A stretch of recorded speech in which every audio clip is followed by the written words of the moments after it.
হ্যাঁ, ভালো আছি, সাথে অনেক রেগেও আছি। রেগে আছিস কেন? তোর কি আবার মিনার সাথে ঝগড়া হয়েছে? আরিফের গার্লফ্রেন্ড মিনা, শিয়াবকে আরিফের কাছে সব বলে দিব নাকি? না, আমার কারোর সাথে ঝগড়া হয়নি, তবে এখন হবে তোর সাথে। তুই যে বিয়ে করেছিস সেটা আমায় জানাসনি কেন? অনেকটা রেগে বললাম। যা ভেবেছিস তাই। শিয়াব সব কিছু ওকে বলে দিয়েছে। যখন ও সব কিছু জেনে গেছে তখন আর কিছু লুকিয়ে লাভ নেই। তাই বলতে লাগলাম, আসলে দোস্ত, সব কিছু হঠাৎ করে হয়ে গেছে। তোদের যে বিয়ের ব্যাপারে বলবো সেটারও সময় পাইনি। চুপ কর, আমাকে এত মিথ্যা বলে বোঝাতে হবে না। তুই আজ আমাদের বাড়ির পাশে যে রেস্টুরেন্টটা আছে সেখানে দেখা কর, রিয়া ভাবিকে সাথে নিয়ে। যাক, আরিফ এখনো জানে না আমি রিয়াকে বিয়ে করিনি।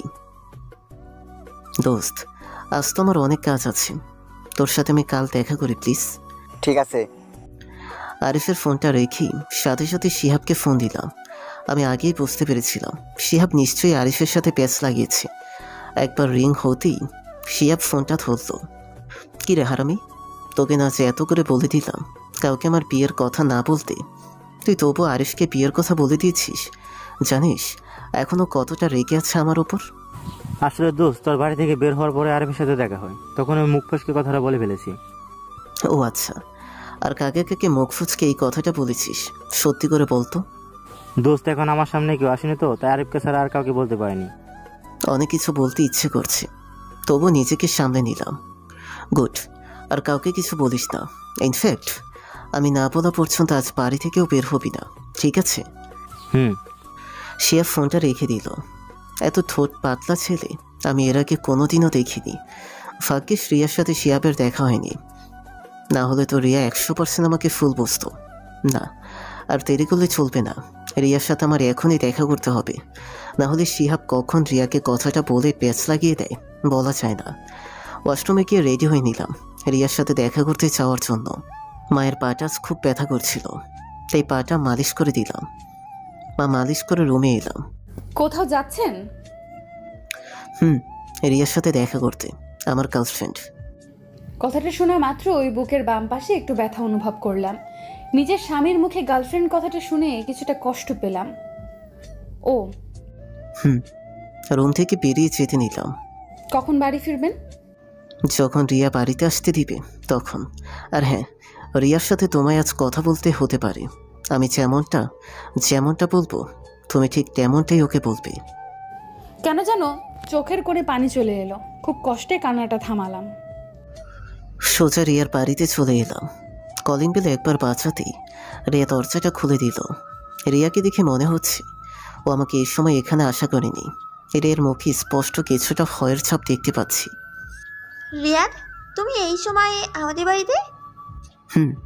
কিছু প্রয়োজনীয় কথা ছিল তোমার সাথে, তাই চলে এলাম।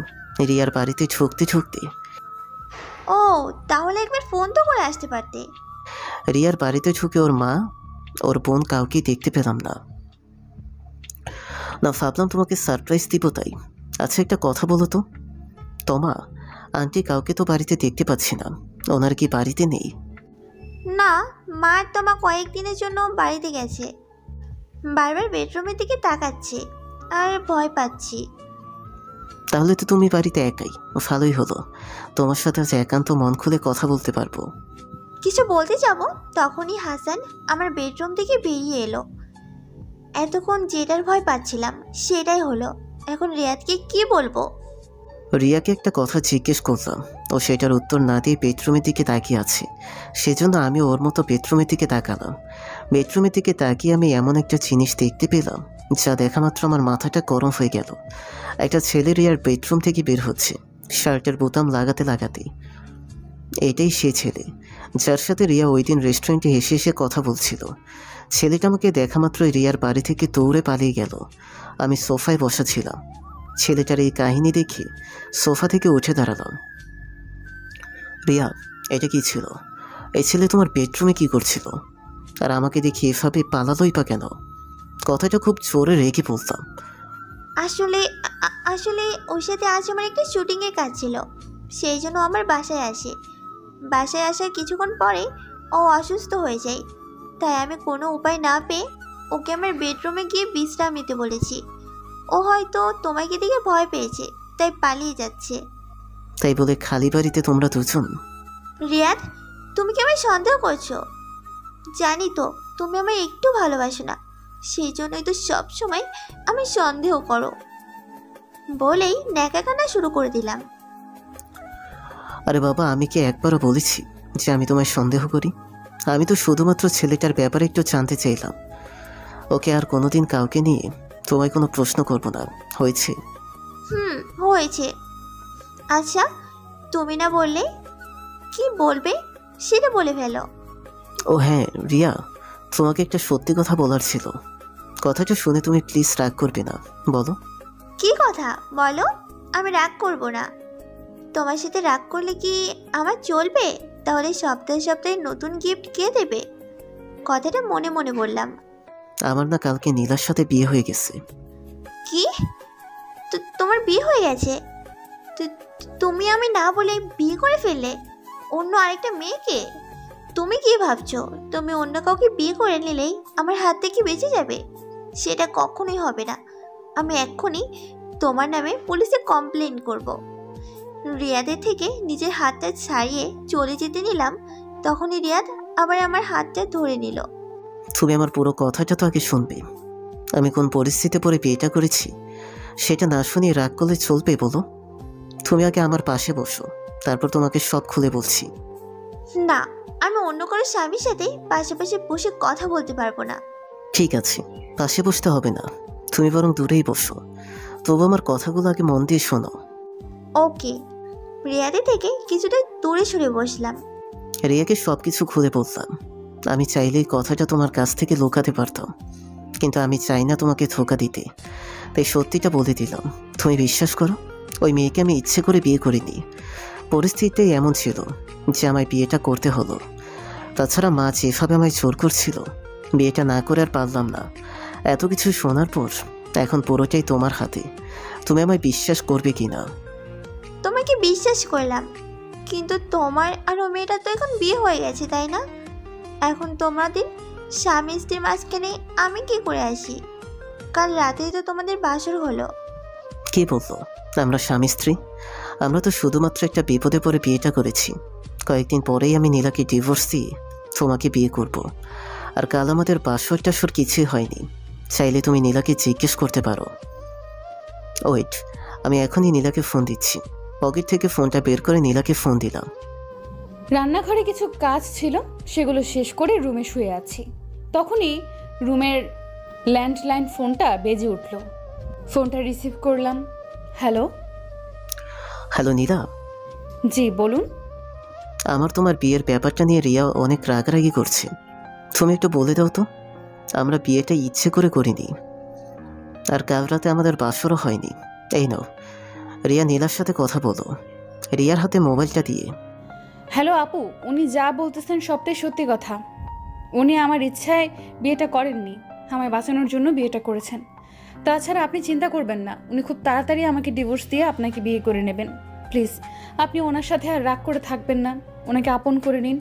কথাগুলো এক নাগারে বলেই ফোনটা কেটে দিলাম। খুব কান্না পাচ্ছে সেজন্য। এমনিতেই সকাল থেকে কান্নাটা কোনো রকম চেপে রেখেছিলাম, আর এখন নিজের স্বামীর গার্লফ্রেন্ডকে বলতে হলো উনি যাতে আমার স্বামীকে আপন করে নেয়। এর মানে আমি নিজেই আমার স্বামীকে অন্য আরেকটা মেয়ের হাতে তুলে দিলাম। একটা মেয়ের কাছে এর চেয়ে বেশি কষ্ট আর কিছুই হতে পারে না। নিজেকে আর সামলে রাখতে পারলাম না। রুমের দরজাটা লক করে খুব জোরে জোরেই কাঁদতে লাগলাম। কিছুক্ষণ এভাবে কান্না করার পর খেয়াল করলাম কে যেন রুমের দরজাটা নক করছে। চোখের পানিগুলো মুছে দরজাটা খুলে দিলাম। দেখলাম দরজার বাইরে মা দাঁড়িয়ে আছেন। মা আমার হাতটা ধরে রুমে এসে দরজাটা আবার লক করে দিলেন। এইদিকে নিজের মুখেই তো শুনলে আমি নীলাকে ইচ্ছে করে বিয়ে করিনি, আর মেয়েটাও আমায় ইচ্ছে করে বিয়ে করেনি। শুনলাম, কিন্তু বিয়েটা তো করেছো। বিয়েটা কেন করেছি সেটা তো নীলার মুখেই শুনলে। তাছাড়া নীলা কয়েকদিন পরেই আমাকে ডিভোর্স দিয়ে দিবে, তখন তুমি আর আমি বিয়ে করে নেব, বুঝলে? এখন প্লিজ মুখ গোমরা করে থেকো না, একটু হাসো প্লিজ। মুখটা গোমরা করে চুপ করে বসে রইলাম। রিয়া কোনো কথা না বলে এখনো মুখ গোমরা করে বসে আছে। তবে ওর মুডটা কী করে ফলো করতে হয় তা আমি খুব ভালো করেই জানা আছে। আচ্ছা রিয়া, ওই দিন খেয়াল করলাম গাড়ির শোরুমে তুমি সাদা মার্টিসিস্টার দিকে অনেকক্ষণ তাকিয়েছিলি। তোমার কি মার্সিডিসটা পছন্দ হয়েছে? কেন? না, ভাবছিলাম আজ তোমাকে ওই গাড়িটা গিফট করলে কেমন হয়। রিয়াদের কথা শুনেই মুহূর্তেই মুখে হাসি ফুটে উঠল। আমি তো এতক্ষণ কথাগুলো শোনার জন্য অপেক্ষা করছিলাম, তবে রিয়া যে আমায় এত দামি একটা গিফট করবে সেটা আমি কখনো ভাবিনি। তুমি কি আমায় এই মার্সিডিসটা গিফট করবে? সত্যি? সত্যি। আই লাভ ইউ বাবু, তুমি না অনেক ভালো। কথাটা বলেই রিয়া আমাকে জড়িয়ে ধরল। আজ রিয়াকে আর বাধা দিলাম না, কারণ আজ যা রেগে আছে, এখন জড়িয়ে ধরতে না দিই তাহলে যদি আবার রাগ করে এসেবি। গাড়িটা কখন কিনে দেবে? তুমি যদি বলো এখনই কিনে দিচ্ছি, তোমাকে সাথে নিয়ে গিয়ে। ওকে, তুমি এখানে একটু বসো, আমি এক্ষুনি গোসল করে রেডি হয়ে আসতেছি। ঠিক আছে। কিছুক্ষণ পর রিয়া রেডি হয়ে এলো। তারপর ওকে নিয়ে গাড়ি কেনার জন্য বেরিয়ে পড়লাম। রাতে দুজন একসাথেই ডিনারটা করে বাসায় চলে আসলাম। বাসায় আস্তে আস্তে রাত 2টা বেজে গেল। বাড়ির কলিং বেল কয়েকবার বাজালাম, কিন্তু কেউ দরজাটা খুলল না। হয়তো সবাই ঘুমিয়ে পড়েছে। তাই পকেটে থাকা ডুপ্লিকেট চাবিটা বের করে দরজাটা খুলতে যাব, তখনই নীলা এসে দরজাটা খুলে দিল। নীলা, তুমি এখনো ঘুমাওনি? নীলার চোখে স্পষ্ট ঘুমের ছাপ দেখতে পেলাম। না, আপনার জন্য ডাইনিং টেবিলে অপেক্ষা করছিলাম। ডাইনিং টেবিলে বসে থাকতে থাকতে কখন যে ঘুমিয়ে পড়েছি বলতে পারবো না, সেই জন্যই দরজাটা খুলতে লেট হয়ে গেল। সরি। কোনো ব্যাপার না। বাড়িতে ঢুকে রুমে চলে আসলাম। আমার পেছন পেছন নীলাও আমার সাথে রুমে এলো। আপনি কাপড়টা চেঞ্জ করে ফ্রেশ হয়ে নিন, আমি ততক্ষণে আপনার খাবার বাড়ছি। খাবার বাড়ার কোনো দরকার নেই, আমি রিয়ার সাথে বাইরে ডিনার করে এসেছি। ও আচ্ছা, তাহলে আপনি চেঞ্জ করে শুয়ে পড়ুন। তুমি খেয়েছো? না, আপনার সাথে খাবো বলে মা আর রিমির সাথে খাইনি। তো এখন খেয়ে আসো। থাক, লাগবে না, আপনি ঘুমিয়ে পড়ুন। লাগবে না মানে কি? তুমি কি রাতে না খেয়ে ঘুমাবে নাকি? এখনই আমার সাথে ডাইনিং টেবিলে চলো খাবার খেতে। নীলাকে জোর করে ডাইনিং টেবিলে নিয়ে আসলাম, কিন্তু ও একা খাবেই না মনে হচ্ছে। তাই বাধ্য হয়ে আমাকে নীলার সাথেই আবার ডিনার করতে হলো। সকালবেলা আরিফের সাথে দেখা করে একেবারে অফিসে চলে যাব, সেজন্য সকালবেলা উঠে রেডি হয়ে নিলাম। রেডি হয়ে বাড়ি থেকে বেরোতে যাব, তখনই দেখলাম শিহাব আমার বাড়ির দরজার সামনে দাঁড়িয়ে আছে। শুনলাম তুই নাকি আজ আরিফের সাথে দেখা করতে যাবি, তাই ভাবলাম দুজন একসাথে আরিফের সাথে দেখা করে অফিস চলে যাব। ভালো করেছিস, তাহলে চল বেরিয়ে পড়ি। চল। শিহাব আর আমি দুজন বাড়ি থেকে বেরোতে যাব, তখন মা আবার আমাকে ডাক দিল। রিয়াদ, তোরা দুজন কোথায় যাচ্ছিস? মা, আমরা অফিসে যাচ্ছি। মার দিকে তাকিয়ে কথাটা বললাম। শিহাব আমার কথা থামিয়ে বলতে শুরু করলো। এই রিয়া, তুই মিথ্যা কথা বলছিস কেন আন্টিকে? আন্টি, আমরা দুজন আরিফের সাথে দেখা করতে যাচ্ছি। এতদিন পর আরিফের সাথে দেখা করতে যাচ্ছিস? কোনো দরকারি কাজ আছে নাকি? শিহাবকে ইশারায় চুপ থাকতে বলছি, কারণ শিহাব যদি এখন মাকে সত্যিটা বলে দেয় তাহলে বড় একটা সমস্যায় পড়বো। কিন্তু শিহাবকে থামাতে চেয়েও পারছি না। আরিফ, রিয়া তার নতুন ভাবিকে দেখতে চেয়েছে, তাই আমরা আরিফের সাথে দেখা করতে যাচ্ছি। আমার মাথায় তো অন্য কিছু ঘুরছে, মনে হয় কাজটা হবে। ও আচ্ছা, তাহলে রিয়াদ তুইও একা কেন যাচ্ছিস? নীলাকেও সাথে নিয়ে যা। আরিফও তো তোর বউকে দেখবে বলে তোদের দেখা করতে বলেছে। এতক্ষণ যেটার ভয় পাচ্ছিলাম সেটাই হলো। শিহাবের দিকে রাগি দৃষ্টিতে তাকালাম। ও এখন ভদ্রলোকের মতো চুপ করে দাঁড়িয়ে আছে, ভেজাল বাদিয়ে। এখন তো আর কিছু করার নেই। মা যখন একবার বলেছে তো নীলাকে সাথে নিয়েই বেরোতে হবে। মার কথা মতো নীলাকে সাথে নিয়ে বেরিয়ে বললাম। নীলা বোরখা পরেছে, সাথে হাত মোজা পা মোজা। এসবের মধ্যে রিয়াকে নিয়ে বললাম আরেক চিন্তায়। রিয়া কি নীলাকে সহ্য করতে পারবে কিনা সন্দেহ। রিয়ার কাছে গিয়ে যে সন্দেহটা দূর করলাম। রিয়া নীলাকে প্রথমে দেখে কিছুটা রাগ করেছিল, পরে আমি ঠান্ডা মাথায় ওকে বোঝানোর পর ও বুঝেছে ব্যাপারটা। রিয়া, আমি, নীলা, শিহাব আমরা চারজন বেরিয়ে পড়লাম। রিয়া আর আমি একসাথে সামনের সিটে, আর নীলা আরিফ পেছনের সিটে। রেস্টুরেন্টের সামনে চলে এলাম। গাড়িটা পার্ক করে রেস্টুরেন্টের ভেতরে যেতেই আরিফকে পেয়ে গেলাম। সাথে আমরা পুরোনো দিনের কিছু বন্ধুরাও আছে। আমরা চারজন চারটি চেয়ার টেনে বসে বলতাম। নীলা রিয়া দুজন আমার দুই পাশে, আর আমি মাঝখানে। রিয়াদ, শেষ পর্যন্ত রিয়াকে বিয়েটা করেই ফেললি, সেটাও আমাদের না জানিয়ে। কাজটা কিন্তু একদমই ঠিক করিসনি। শিহাবের মুখে তোর বিয়ের কথাটা শুনে অনেক কষ্ট পেয়েছিলাম। প্লিজ ভাইয়া, কষ্ট পাবেন না। আসলে আমাদের বিয়েটা এত তাড়াতাড়ি হয়ে গেল না, কাউকে ইনভাইট করার সময়টুকুও পাইনি। বুঝছি। আচ্ছা রিয়াদ, তোর পাশের বোরকা পরা মেয়েটা কে রে? আমার বলার আগেই রিয়া বলে উঠল, ওই মেয়েটা হচ্ছে রিয়াদের ভাই কাজে মেয়ে। মেয়েটাকে রিয়াদ রাস্তা থেকে তুলে এনে ওর বাসায় আশ্রয় দিয়েছে। রিয়ার কথাগুলো খুব মন দিয়ে শুনলাম। এই মেয়েটা এত নির্লজ্জ কেন বুঝি না। অন্যের স্বামীকে নিজের স্বামী বলে চালিয়ে দিচ্ছে। আজ ওকে একটা উচিত শিক্ষা দিতে হবে। সবার সামনে আজ এমন অপমান করবো যে ও সারা জীবনে ভুলতে পারবে না। আরিফ দোস্ত, তুই পুরো কথাটা বলতে পারলাম না, তার আগে নীলা বলতে শুরু করলো। ওয়েট আপু, আপনি শুধু শুধু মিথ্যে কথা বলছেন কেন? আপনি তো ওনার বউ না, ওনার বউ তো আমি। তাছাড়া আমি ওনার বাড়ির কাজের মেয়ে হতে যাব কেন, যেখানে কিনা আমি ওই বাড়ির বউ? যদি আপনি আমাদের বাড়ির কাজের মেয়ে হতে চান সেটা অন্য ব্যাপার। কফি অর্ডার করে সেটাই খাচ্ছিলাম। হঠাৎ নীলার এমন কথা শুনে এতটাই অবাক হলাম যে কফির মগটা হাত থেকে পড়ে গেল। সবার দিকে তাকালাম। আমার মতো সবাই অবাক দৃষ্টিতে নীলার দিকে তাকিয়ে আছে।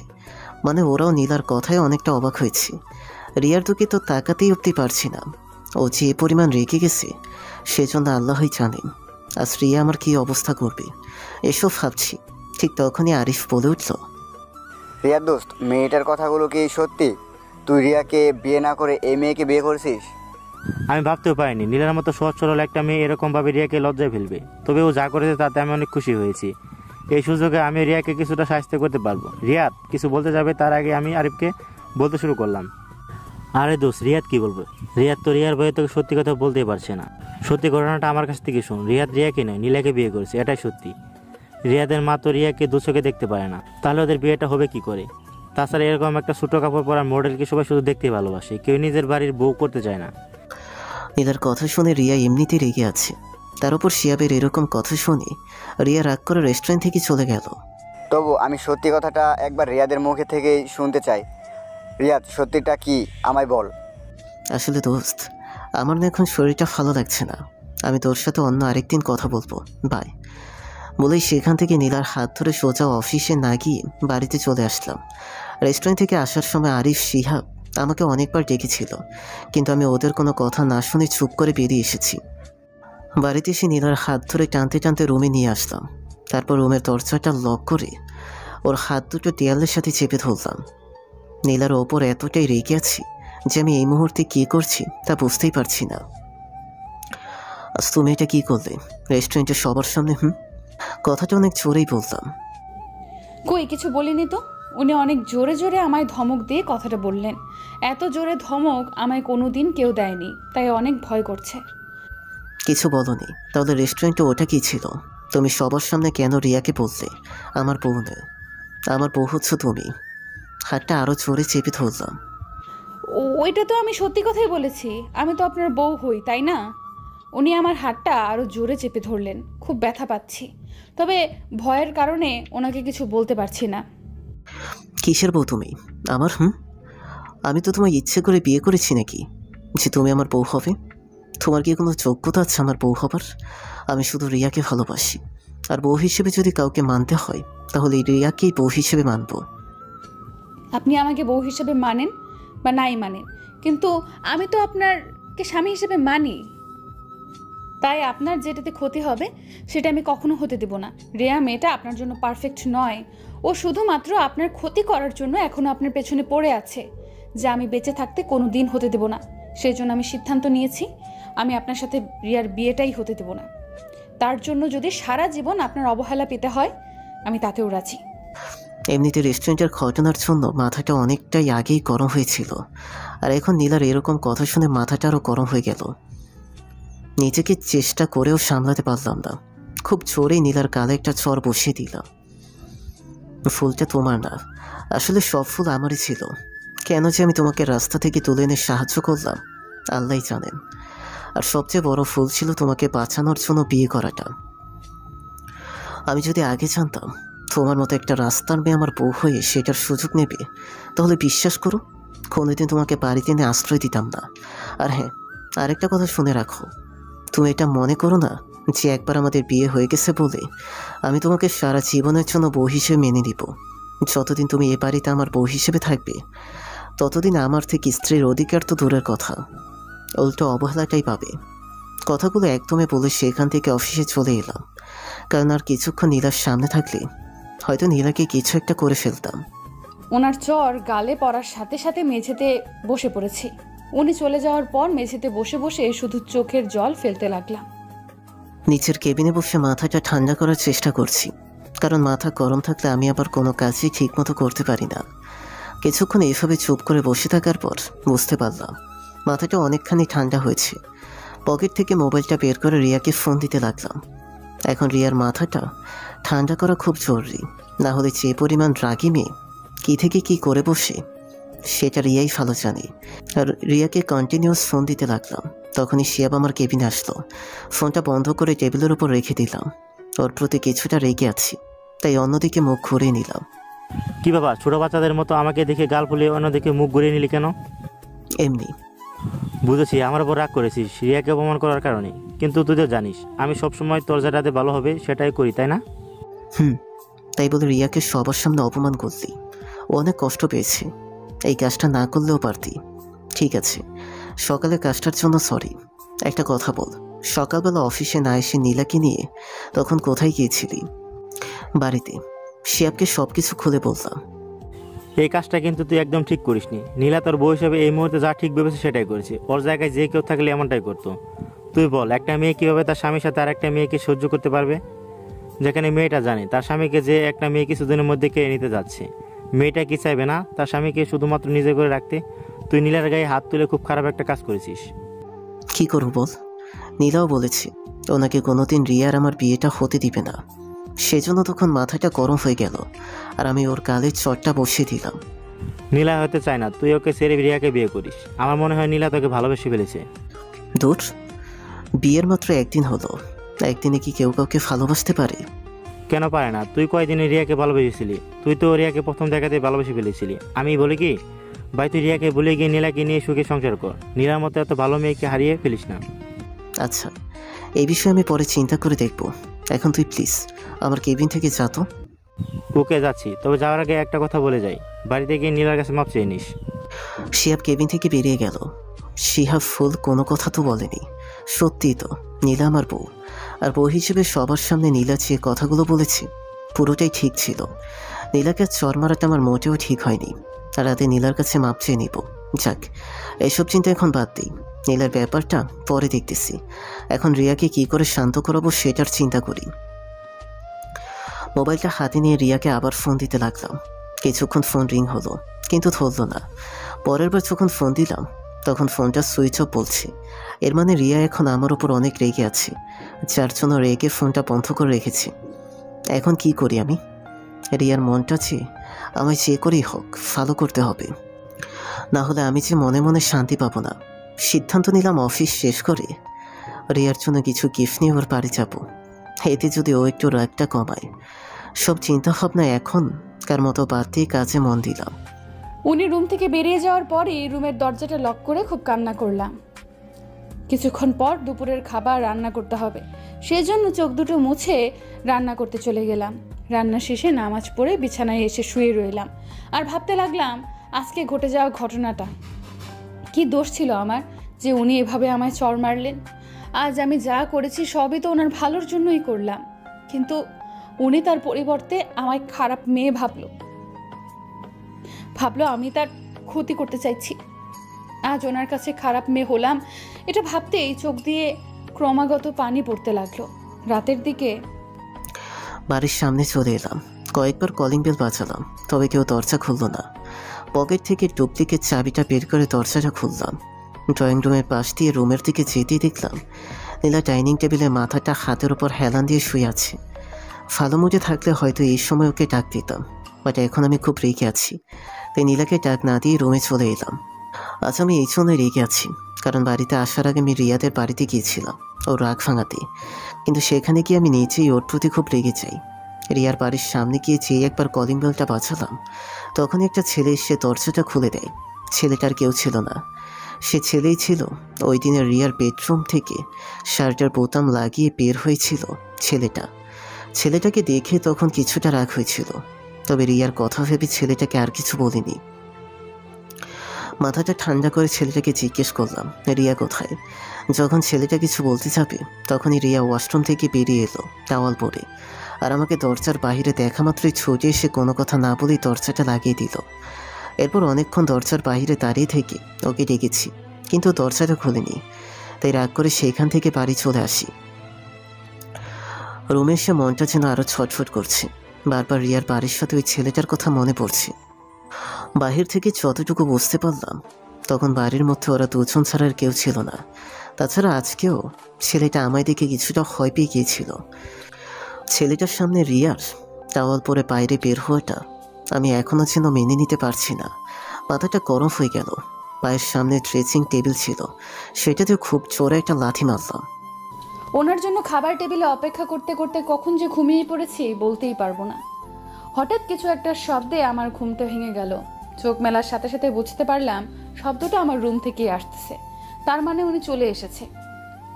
তাড়াতাড়ি এক গ্লাস পানি নিয়ে রুমে চলে আসলাম। রুমে এসে দেখি ড্রেসিং টেবিলের কয়েকটা জিনিস ফ্লোরে পড়ে আছে, আর ওনাকেও কেমন যেন রাগী মুডে আছে বলে মনে হচ্ছে। মনে হয় আমি ঘুমিয়ে গেছি বলে উনি রাগ করে এমনটা করেছেন। মা একদিন বলেছিলেন অফিস থেকে ফিরে ওনাকে এক গ্লাস পানি দিতে হয়। সেজন্য হাতে থাকা এক গ্লাস পানিটা ওনার দিকে এগিয়ে দিলাম। উনি সেটা খেয়েই বিছানায় বসে পড়লেন। আমিও ওনার পায়ের পাশে ফ্লোরে বসে ওনার জুতো দুইটা খুলে দিলাম। আপনি একটু রেস্ট নিয়ে ওয়াশরুমে গিয়ে ফ্রেশ হয়ে নিন, ততক্ষণে আমি আপনার খাবারটা রেডি করছি। ড্রেসিং টেবিলের জিনিসপত্রগুলো উপরে ওঠাতে ওঠাতে কথাটা বললাম। খাবার রেডি করার কোনো দরকার নেই, আমি আজ কিছু খাবো না। ও, তাহলে বাহির থেকে খেয়ে এসেছেন? ওনার সাথে খাবো বলে আমি এখনো খাইনি। না, বাইরেও কিছু খাইনি, বাড়িতেও কিছু খাবো না, আমার ভালো লাগছে না, আমি এখন একটু ঘুমাবো বলে বিছানায় শুয়ে পড়তে নিলাম। তখন নীলামায় বাধা দিল। বাহিরেও কিছু খাননি, আবার এখানেও খাবেন না, এমন করলে কি শরীর ভালো থাকবে? আমি আপনাকে খাইয়ে তারপর ঘুমাতে দিব, তার আগে না। আপনি এখানে চুপ করে বসুন তো, আমি এক্ষুনি আসতেছি। ওয়াশরুমে গিয়ে এক বাটি পানি এনে ওনার মুখটা ভেজা তোয়ালে দিয়ে মুছে দিলাম, হাত দুটো ধুইয়ে দিলাম। তারপর ডাইনিং টেবিল থেকে ওনার খাবার রুমে নিয়ে আসলাম। নিন, হাঁ করুন তো। ওনার মুখের সামনে এক লোকমা খাবার ধরে কথাটা বললাম। আমারও খুব খিদে পেয়েছে, ওনাকে খাইয়ে দিয়ে আমিও খেয়ে নেব মনে মনে ভাবলাম। বাড়িতে এসে নীলার সাথে খারাপ ব্যবহার করব এরকম কোনো ইচ্ছেই আমার ছিল না, কিন্তু আজ রিয়ার বাড়ির থেকে দেখে আসা দৃশ্যটা, তার উপর নীলার এরকম ন্যাকামের সহ্য হলো না। মাথাটা পুরো গরম হয়ে গেল। খাবার তো খেলামই না, উল্টো খাবার প্লেটে ছুঁড়ে ফ্লোরে ফেলে দিলাম আর বলতে লাগলাম, কি শুরু করছিলে তুমি? তুমি কি আমায় শান্তি মতো একটু থাকতেও দিবে না? সকালবেলা সবার সামনে এভাবে আমায় অপমান করলে, আর এখন এসেছো ন্যাকামি করতে। তোমার মাথায় কি একটু কমন সেন্স নেই যে একজন মানুষ খাবার খেতে না চাইলে তাকে জোর করতে নেই, যদি সে প্রাপ্তবয়স্ক হয়ে থাকে? তাছাড়া এটা যে চাষ তোমার একটা ফাঁদ, আমাকে ভালোবাসা দেখিয়ে ফাঁদে ফেলার, সেটা আমি খুব ভালো করেই বুঝতে পারছি। সো এইসব ড্রামা বন্ধ করো আর আমাকে শান্তি মতো ঘুমোতে দাও প্লিজ। কথাগুলো সব একদমে বলেই শুয়ে পড়লাম। কথাগুলো বলার সময় খেয়াল করলাম নীলার চোখের কোণে পানি, তার মানেও কাজ ছিল। শুয়ে পড়ার 20 মিনিট পর এখনও নীলার মুখ চেপে কান্না করার আওয়াজ পাচ্ছি। ওকে এভাবে কথাগুলো বলাটা মনে হয় ঠিক হয়নি। মেয়েটা অনেক কষ্ট পেয়েছি, কিন্তু আমিই বা কী করব? রিয়ার প্রতি রাগটা তো আমি ওর সামনে দেখাতে পারি না, তাই বাধ্য হয়ে নীলার ওপর রিয়ার সব রাগটা ছেড়ে ফেললাম। ভেবেছিলাম আজ বাড়িতে এসে নীলার কাছে মাপ চাইব সকালের ব্যাপারটার জন্য, কিন্তু এখন আমি কি করলাম? সরি না বলে মেয়েটাকে উল্টো কষ্ট দিয়ে ফেললাম। এসব কথা ভাবতে ভাবতে ঘুমিয়ে পড়লাম। সকালে কারো হাতের স্পর্শে ঘুমটা ভেঙে গেল। এটা যে নীলাই সেটা বুঝতে একটুও কষ্ট হলো না। চোখ মেলে তাকালাম, নীলা মাথায় ওড়না দিয়ে আমার সামনে দাঁড়িয়ে আছে। নীলার চোখের নিচে কালো দাগ পড়েছে, হয়তো সারা রাত কান্না করার কারণে এরকম হয়েছে। আমাকে চোখ মেলে তাকাতে দেখি মিষ্টি একটা হাসি দিয়ে বলতে লাগলো, ফজরের আজান দিয়েছে, নামাজ পড়তে যাবেন না? যাব। বিছানা থেকে উঠতে উঠতে নীলাকে কথাটা বললাম আর ভাবতে লাগলাম, আল্লাহ, এই মেয়েটাকে কী দিয়ে বানিয়েছেন? রাতে তো অপমান করার পরও ও আমার সাথে এত ভালো ব্যবহার। সত্যি আমি মানতে পারছি না। ওকে যতই দেখছি ততই অবাক হচ্ছি। ইনফ্যাক্ট ও অবাক হতে বাধ্য করছে। এত ভালো মেয়ে মানুষ পৃথিবীতে আছে, ওকে না দেখলে হয়তো বুঝতেই পারতাম না। বিছানা থেকে উঠে মসজিদে চলে গেলাম। নামাজ শেষে কিছুক্ষণ বাইরে হেঁটে বাড়ি থেকে রওনা দিলাম। সাথে বাড়িতে আস্তে আস্তে নীলার কাছে কীভাবে মাপ চাইব সেটাও ভেবে নিলাম।